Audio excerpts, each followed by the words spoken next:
Differentiated treatment is frequently seen in Mexican restaurants, offices, and bars, and nightclubs, and this is originated from the Mexican discrimination culture. This discrimination live in nightclubs is normalized by most consumers, and it has been accepted as a way of filter a kind of people that can enter these types of establishments. In anthropological investigation of the University of Autónoma de Yucatán, it is explained that this type of discrimination has been segregation mechanism in nightclubs.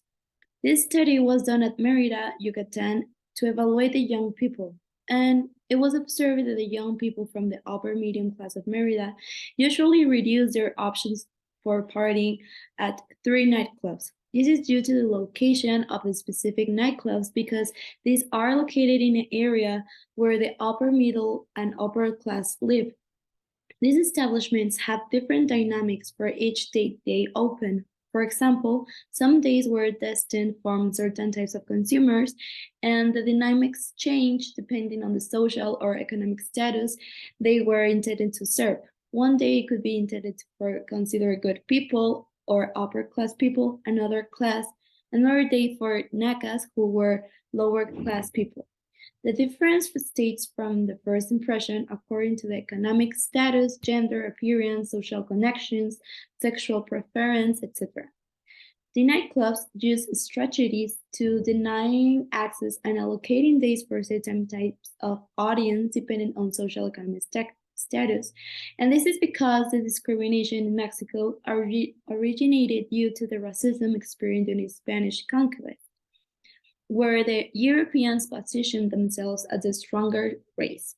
In this modern version, it was born an ideology for the first decades in the 19th century when the project began to be outlined the construction of the national identity, since it proclaimed that it was superior of the mixed races and not the purity of the blood that would guarantee a firm and solid nationality.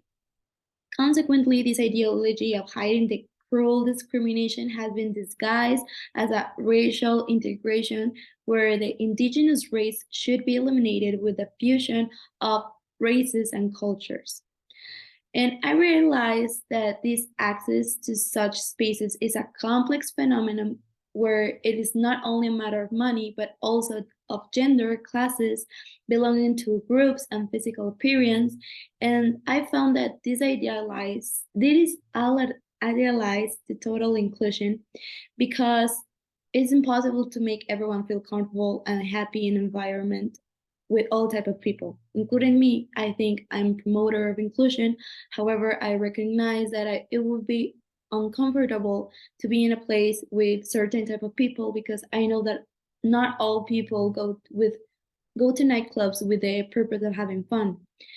And which leads me to conclude that discrimination live in nightclubs does not make the change on filtering people with purpose of having a better environment because it's difficult to know the intentions of the creative violence of people.